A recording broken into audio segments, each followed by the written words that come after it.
అందరికీ నమస్కారం. ముందుగా మీడియా మిత్రులకు చాలా చాలా థ్యాంక్స్. అయితే ఇక్కడికి మేము రావడానికి మెయిన్ రీజన్ ఏవైతే 2 లక్షల ఉద్యోగాలు ప్రభుత్వం ఇస్తామన్నదో ఆ 2 లక్షల ఉద్యోగాల్లో కనీసం ఒక 70,000 కూడా భర్తీ చేయలేదు సార్ ఇప్పటివరకు. అయితే దానివల్ల విద్యార్థులు బయటకు వచ్చి అడిగినప్పుడు వాళ్ళ మీద ప్రివెంటివ్ అరెస్టులు కానివ్వండి, కేసులు కానీ చాలా పెద్ద మొత్తంలో జరుగుతున్నాయి. అండ్ మోర్ ఓవర్ ఏవైతే మా విద్యార్థులు ఉన్నారో సార్, చిక్కడపల్లి కానీ, దిల్సుఖ్ నగర్ కానీ, ఉస్మానియా యూనివర్సిటీ కానీ, అసలు వాళ్ళకు చాలా తిండికి కూడా చాలా ఇబ్బందిగా ఉంది, చాలా ఇబ్బంది పడుతున్నారు. సో వాళ్ళ విషయమై ఇదివరకు కూడా మేము బీజేపీ ఆఫీస్కి రావడం జరిగింది, చాలాసార్లు రిక్వెస్ట్ కూడా చేయడం జరిగింది. And you stood by our side sir, thanks lot. So ఇప్పుడు ప్రధానంగా ఎవరైతే పోలీస్ అభ్యర్థులు ఉన్నారో మొత్తం 50 lakh ఆస్పిరెంట్స్ ఉన్నారు. వాళ్ళకి 5,000 పోస్టులు ఏవైతే ఉన్నాయో అవి అసలు ఎక్కడా కూడా సరిపోవు. సో దానికోసం వాళ్ళు 19,000 పోస్టులు కావాలని చెప్పి రిక్వెస్ట్ చేస్తున్నారు గవర్నమెంట్ని. సో దాన్ని గవర్నమెంట్ తీసుకోకుండా వీళ్ళ మీద లాఠీ చార్జీలు చేయడం, కేసులు వేయడం ఇలాంటివి చాలా జరుగుతున్నాయి.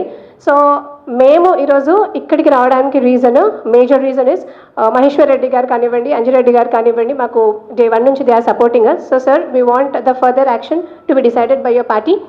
Thanks a lot for giving me an opportunity. ఇంకా ఒక్క నిమిషం మాట్లాడు. అందరికీ నమస్కారం.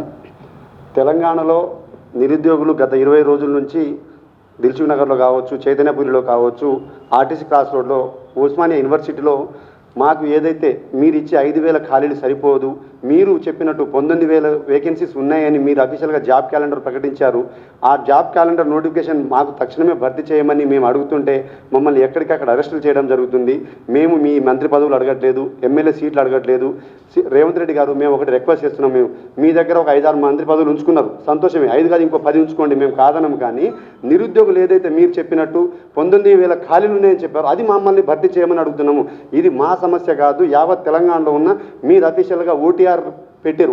వన్ టైం రిజిస్ట్రేషన్ చేసుకోమంటే 30 లక్షల మంది నిరుద్యోగులు ఓటీఆర్ అప్లై చేసుకోవడం జరిగింది. మరి ఈ 30 లక్షల నిరుద్యోగుల తరఫున ఈ 30-40 మంది వచ్చి ఈరోజు బీజేపీ పార్టీ ఆఫీస్కి వచ్చి సార్ మీ పూర్తి మద్దతు ఏదైతే తెలంగాణలో నిరుద్యోగుల కోసం ఉండాలని చెప్పి సార్ని రిక్వెస్ట్, అంజిరెడ్డి సార్ని అదే మహేశ్వర్ రెడ్డి సార్ని రిక్వెస్ట్ చేయడం జరిగింది.